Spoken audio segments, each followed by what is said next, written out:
Hello everyone, welcome to my new series that I teased a week ago in my community post that I'd like to call GojiCZ's Movie Blog. Now, this new series will simply be about me talking about the movies I saw and my thoughts about the movies after seeing them.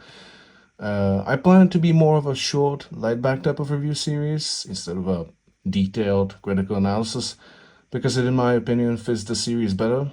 I mean, of course, that's just my opinion. But I guess that's like the introduction.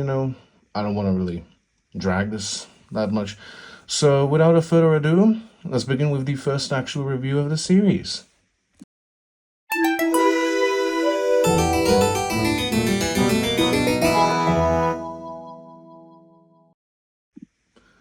Before we begin, a little fair warning. This section contains spoilers, so if you'd like to see my spoiler-free summary, then skip to this timeline, just to assure you. Predator Badlands, filmed by Dan Trachtenberg, revolves around a round predator named Dek, played by Dimitrios Schuster-Kolamatangi, who plans his first ever hunt just like his older brother Quay, with whom he also trains and plans this hunt. Dek eventually picks the death planet Ginna as his first hunting ground, and the planet's apex predator called the Kalisk as his first kill, so that he can prove himself to the Yauta clan, led by his father Njol.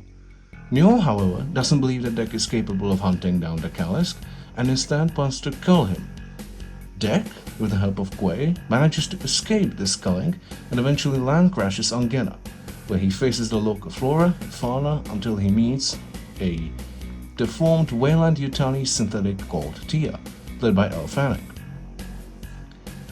Tia joins Dek on his quest to hunt down the Kalisk, then they together explore the planet Gela, ally with Bud, a little critter from Ginna, until they discover that the Kalisk isn't really the biggest threat, since a team from the Weyland-Yutani Corporation, led by Thea's sister called Tessa, also played by Ella Fanning, also plans to capture the Kalisk.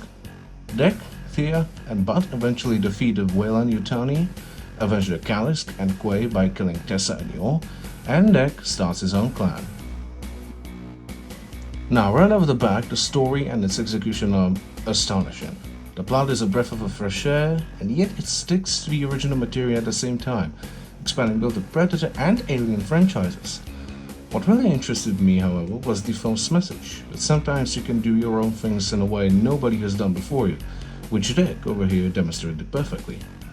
Speaking of actors, the actors themselves also deliver a fantastic job.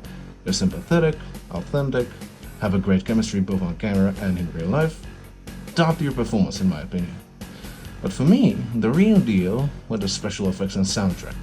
The sound effects of both Ginna and Yauta Prime, the Predator's home planet, were a feast for my ears, especially since I was lucky enough to see this movie in theaters. As for the visuals, they are amazing as well. Seeing the behind the scenes footage of Dimitri's dress as Dek and how Thea's severe deluxe were done, it really blows your mind. Genuinely. Though the two only downsides of this film are the pacing and Thea's introduction. The middle part drags a lot compared to the fast-paced beginning and end sequences, since Dek mostly spends his time exploring Ginna and meets Thea and Bud, but it eventually pays off in the end as he uses the stuff he learned during this middle exploring sequence to his advantage in the final fight. Thea's introduction, on the other hand, is a bit of a bad start type of issue. During her introduction scenes, she could come down as immature or obnoxious even, but as the film progresses, she becomes a fully fledged character. There's also a post-credit scene, which felt like sequel bait, but I can forgive that. So, with all that said, what will my personal score for Predator Badlands be? 8 out of 10. An original movie with a sympathetic and talented cast, stunning special effects, and most importantly, a meaningful message. At first, Predator Badlands looked like another theatrical Predator movie, but with the movie magic of Dan Trachtenberg, it quickly blew my expectations 7 feet high, in a good way. A must-watch for any Predator fan and a good movie tip for someone outside the fan base. Now, with that said, thank you all for watching. I'll make sure to make more videos like this one in the future if this video does well. which I, in all honesty, hope so. And until that, live long and prosper.